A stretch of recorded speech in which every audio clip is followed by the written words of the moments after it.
I'm Captain Todd Edwards, and this is Station Saturday.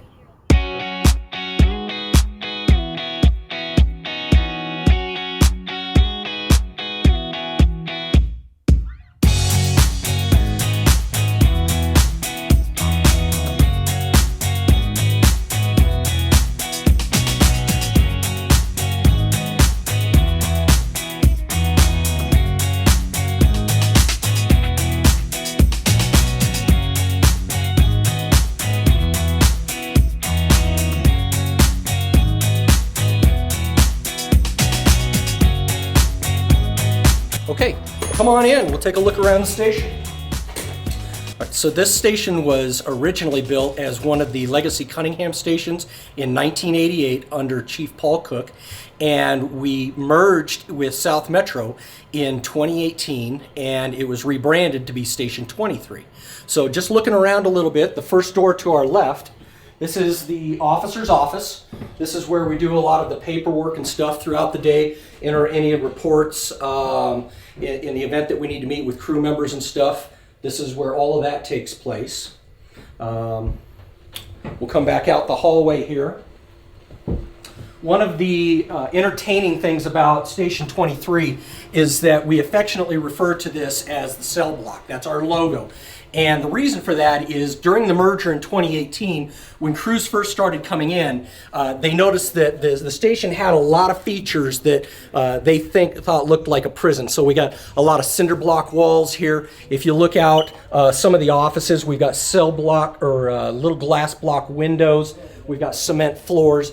And then this is one of the only stations that has a fence around its entire perimeter. So they affectionately dubbed it the cell block, and that's our logo on the wall. Just taking a look around, we've got a large kitchen area. Again, the station was refurbished in 2013. So the station originally used to end where this countertop is. All of this was added on in 2013 to give us more living space.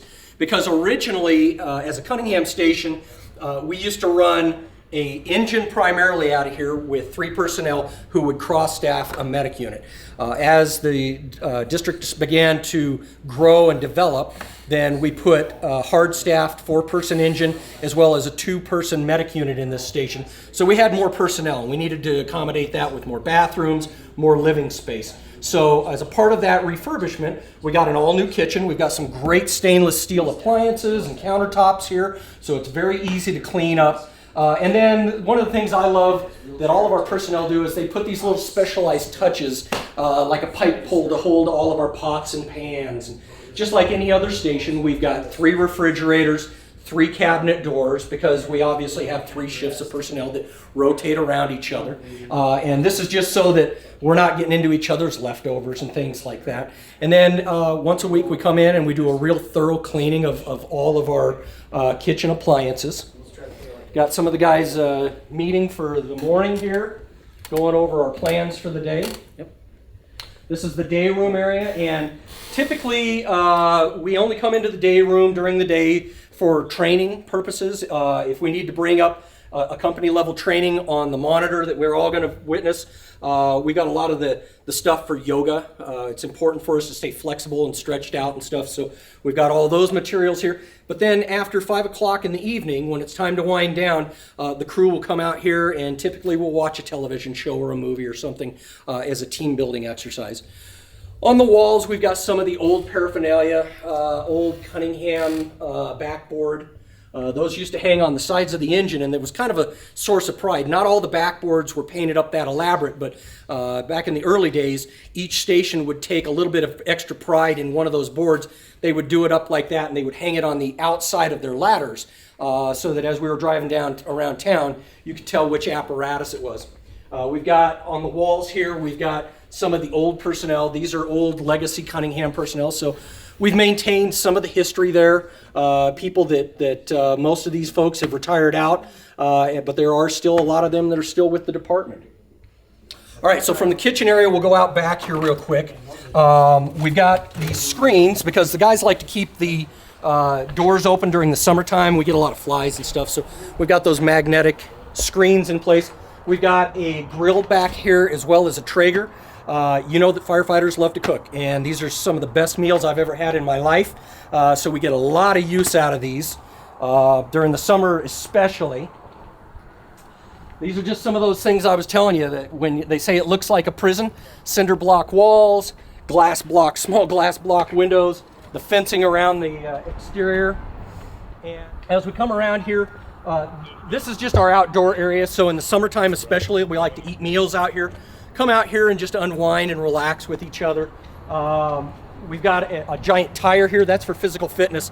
So one of the exercise regimens that the guys will do is they like to just swing either an axe or a sledgehammer against the tire. They like to flip the tire, work out a little bit.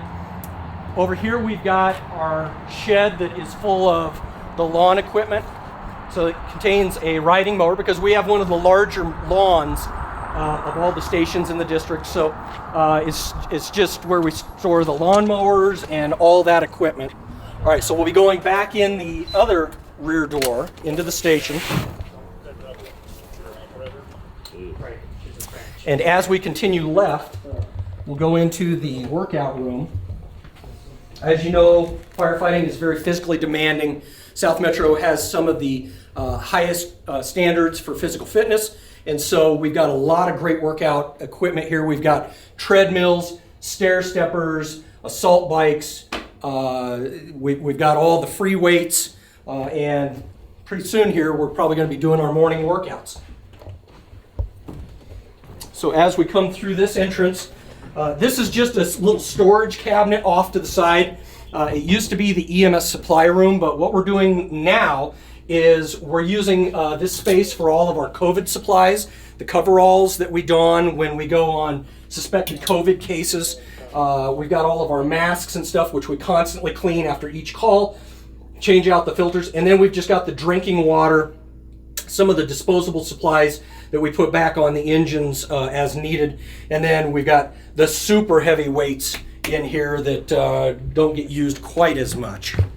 So this is the apparatus bay, and like I said earlier, when this was originally a Cunningham station back in 1988, it was a single engine company house. They implemented medic units in 1997, and originally there were only 3 personnel out of this station. They would keep their gear in the middle. If we caught a fire call, we'd go on the fire engine. If we caught a medical call, we'd go on the ambulance. Well, things have changed significantly since that time, and we now have a hard-staffed 4-person engine and 2-person medic unit. We respond to primarily medical calls out of this district. About 80% of the calls that we run are medical in nature, but we need to be prepared for everything. And the team works well together, because by having an engine company on scene to help with the medical calls, we're more efficient. We can get the patients loaded up easier. We can get more tasks done at once. Okay, so continuing around this way, this is Matt Van Dyken. He's the engineer for A Shift Station 23. This is our engine. It's a 2012 Pierce. We carry a fairly standard complement of hoses and tools. Coming around this way, here's the pump panel. That's where all the magic happens. One unique feature of this engine is that we carry multiple ladders. We have ladders coming out of here, as well as a ladder up top. So we get an extra ladder as compared with most engines around the district. We have a lot of walkout basements, and it just gives us some added flexibility. Okay, so we've got some of our backup supplies here. We've got extra SCBA bottles. If we run a fire and we need to replace our air bottles, we can grab those real quick because we don't have a compressor out of the station. We've got a hose rack with some additional hose. That's in case a coupling was to break, a piece of hose was to rupture, whatever, we can replace that without having to go all the way down to logistics. And then as you look along the sidewall here, these are the gear lockers for all the off-duty personnel. So again, we work a 48-96 rotation. We are on for 48 hours. Then when we go home for our 4-day, we're going to gear up all of our equipment. Coming along the wall, we're just starting to get out like the snow blowers and stuff because we're entering winter. So we're starting to get all of that stuff prepared in case the snow flies. All right, so coming around to engine here, I'll introduce you to our firefighter, Parker Hadget. So this is my seat as the firefighter here. And I'd say probably the coolest part about my job is I'm actually the guy that gets to pull the hose and go in and put out the fire. And then I'm also in charge of pretty much everything on this side of the engine. In here, we have all our medical kits. So whenever we get a medical call, I just jump out and grab whatever we need for that.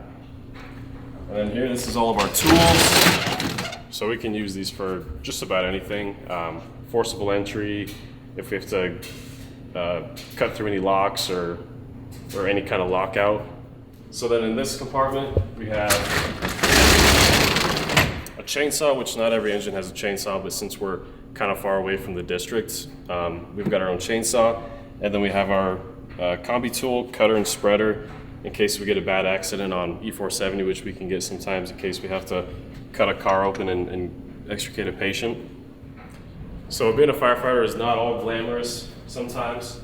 This is where we keep all of our cleaning stuff, mops, brooms, which we use every shift to clean so that the oncoming shift has a nice clean station. And then this is our wall of bricks. So every time a probationary firefighter comes through Station 23, once they leave, they'll paint a brick just to kind of mark their spot.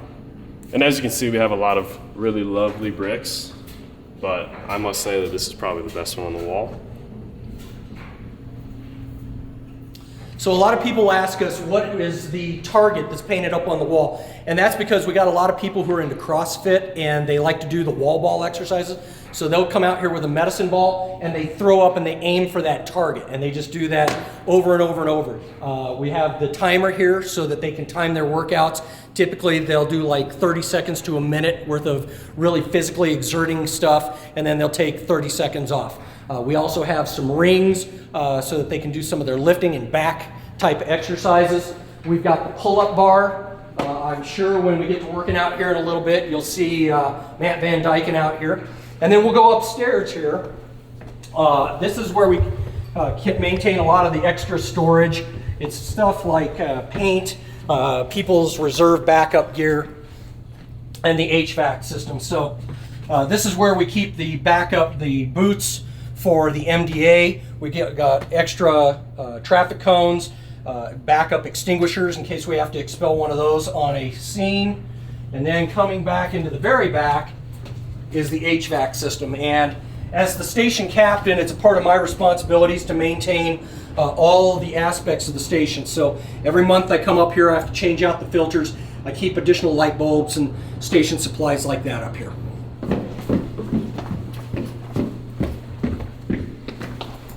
As you can see, we've got multiple entry points into the apparatus bay, because if we're back in the bunk rooms, we need quick access to the apparatus at night, as well as from the kitchen area, the workout area. So lots of doors that access the apparatus. This is one of the washer dryers that you're going to see, and these are the ones that we use for the field used equipment. So these are the truck towels. These are the towels we use to clean the apparatus.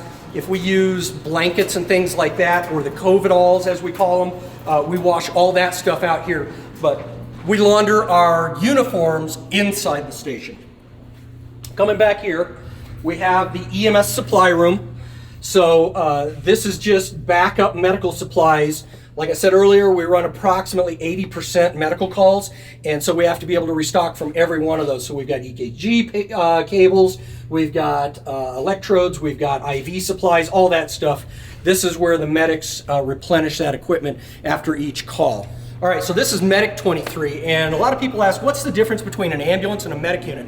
And it's simply that the personnel who work on here are also firefighters. So they're cross-staffed. I can use them as firefighters or paramedics. Today, I have Ryan Martin. He'll give you a little bit of a tour of the medic unit.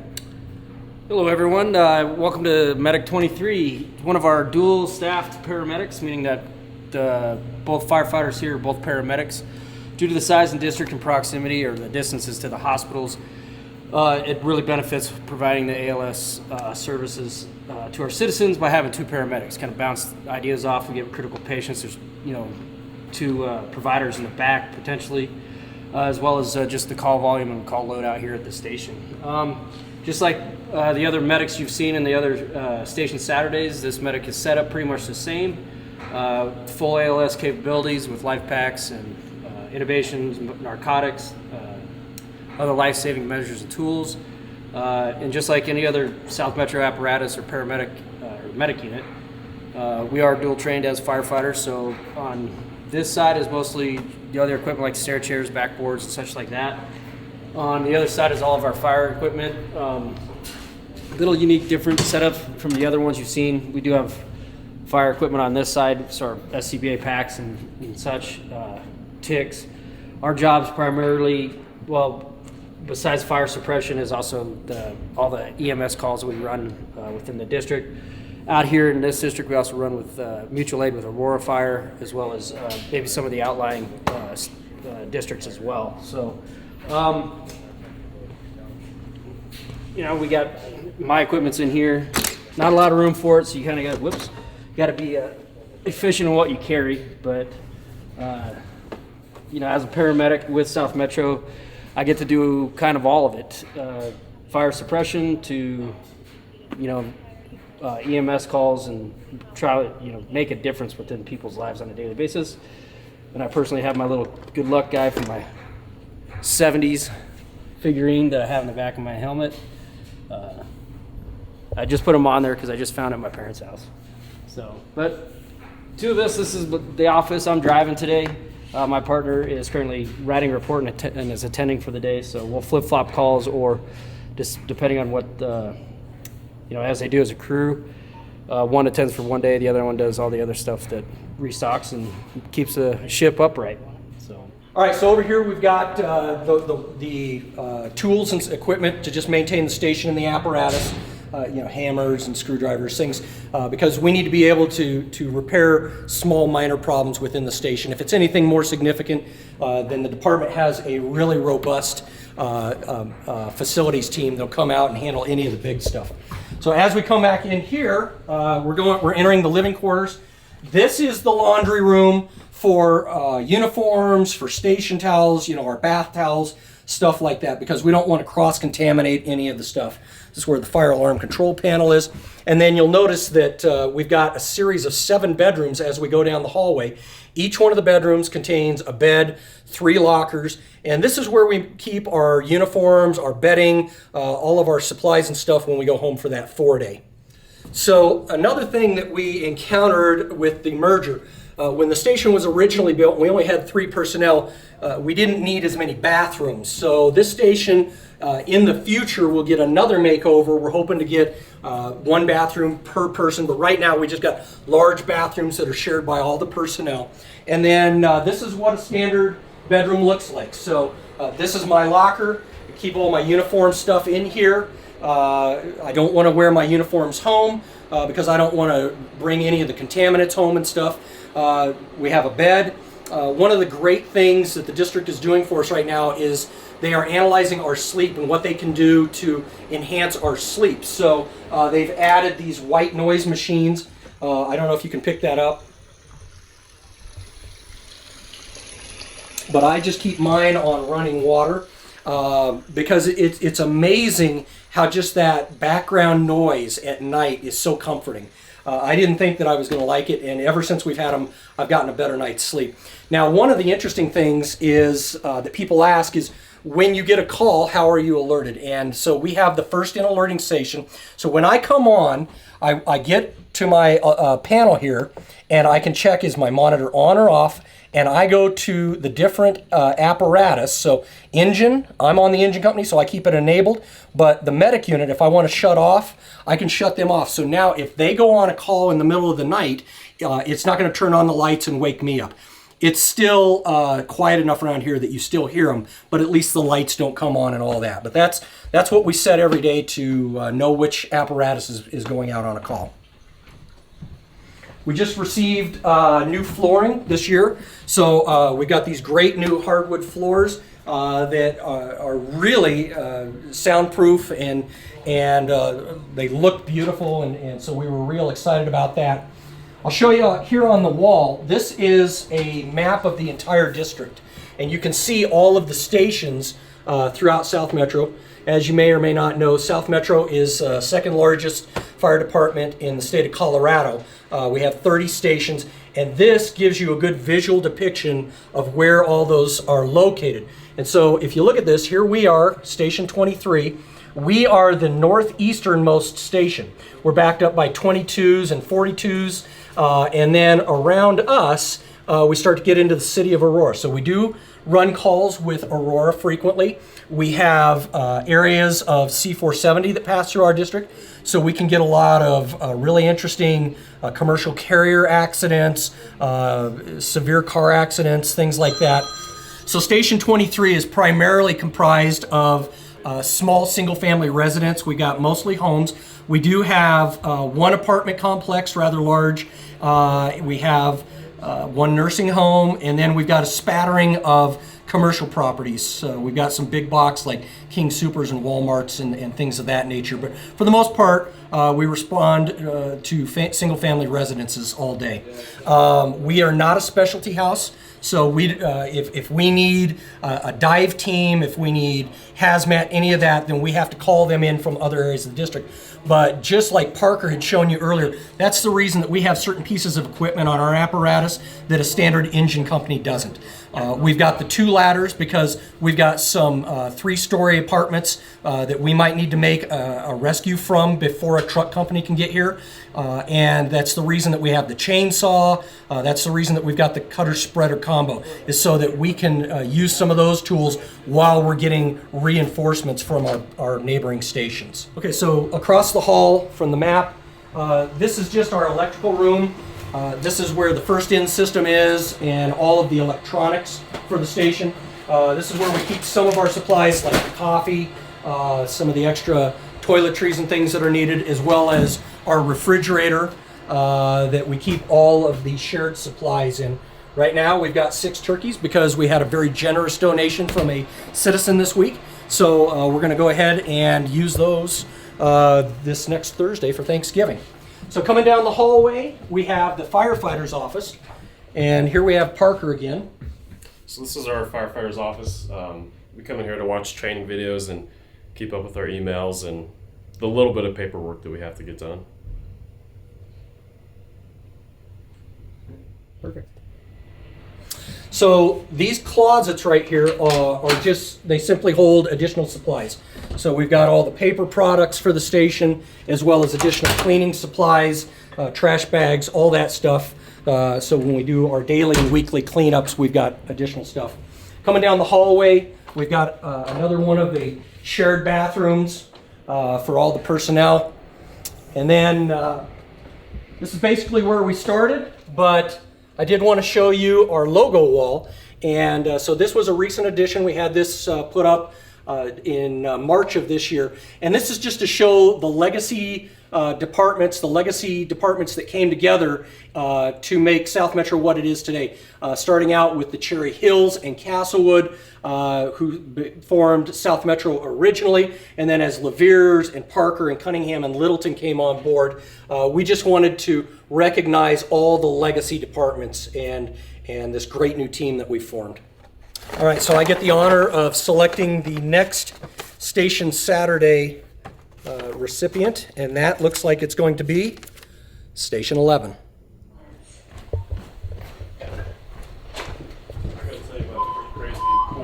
Engine 23, medic 23, medic 37, 59.